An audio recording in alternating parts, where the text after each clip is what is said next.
Alright, hello everyone, my name's Logan, And I'm Nathan.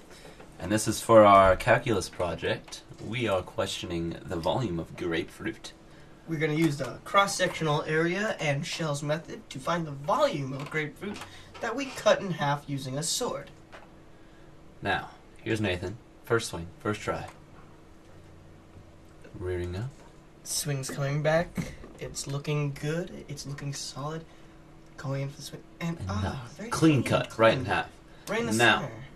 each of those halves, at least the face of it, represents one rotation of the rectangle, or the representative rectangle, which you would draw on a said graph. Now, of course, we don't have a graph for a grapefruit, because it's a fruit, but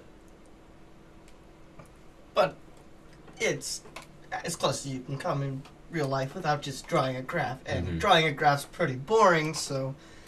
And what's more exciting than drawing a graph? slicing fruit. With a sword.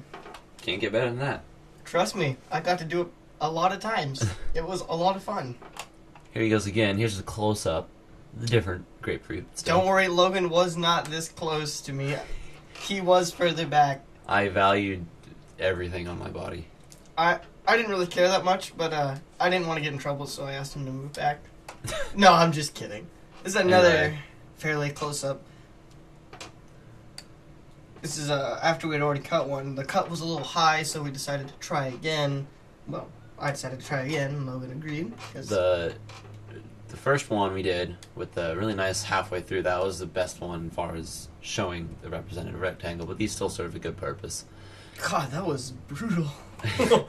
Damn. That was the one where you hit the wood too. I did hit the wood.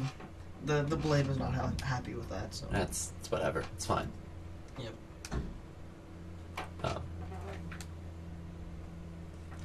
But anyway, this one's another whole one. I believe this was our last one. I believe there might be one after this. Mm. Yes. Because there was one, which we'll have a picture of it later and explain what it means. But Nathan shaved the top of it. Literally gave it a haircut. Barely made it. It might. No, it's not the same. No, it's yeah. See, if you looked, you could see a little part where he shaved it off. Yeah. I think it's the next swing here that it shows it. It's on the bottom of that one that we just did. Now, each time we cut this, even though we cut it at different points in the grapefruit, because as this one you're going to see, he cuts it really high, whereas the first one was in the middle, second one, it was somewhere in between. Each of these still counts as a representative rectangle that's being rotated around the axis. And each one is important for the volume of it, because to find the volume, you want an infinite number of rectangles. So this one shows one of the very small ones. Yeah, right. Yeah. Barely nicks it. Now, and that thing is paper thin too. Oh yeah, that thing is. Is kind of sad looking, honestly. Mm-hmm. But you know, and here's our final one. Even that flat edge on the left there, that's another one of your rectangles being rotated around. And we decided to do this one again. Well, one because we ran out of grapefruit and we wanted more. We wanted more examples of the shells method being used, or the cross-sectional area. So we did it again, just using the side. Now this one was kind of gruesome. Not gonna lie. Look at that. That was chunk. less of a clean cut. That was not my best work. The blade was getting pretty dirty at this point, so. But that's all right. And that's all we got in terms of recording. So. We'll show you more later. Yep.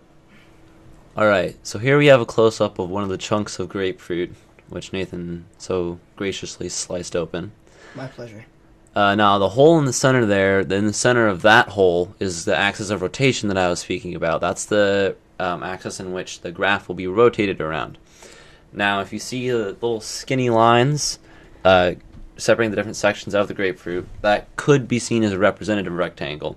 So if you took that line and perpendicular to the plane of the screen that you're looking at right now, that's where your graph would be. And now you're rotating that line all the way around the center of your grapefruit to make this one area. Now that area is repeated an infinite number of times for the infinite number of rectangles on your graph. And that's what gives you the whole volume of your tangerine. Or not tangerine, grapefruit. Grapefruit, yeah. And that would be which method, Logan? Depends. This one would be shells because for some reason the center of the grapefruit is missing. I don't really know where that went. Probably flew off somewhere. Probably on the end of my sword. Yeah, that too. But if the center was intact, then that would be disc method because then you'd be touching the axis. All right.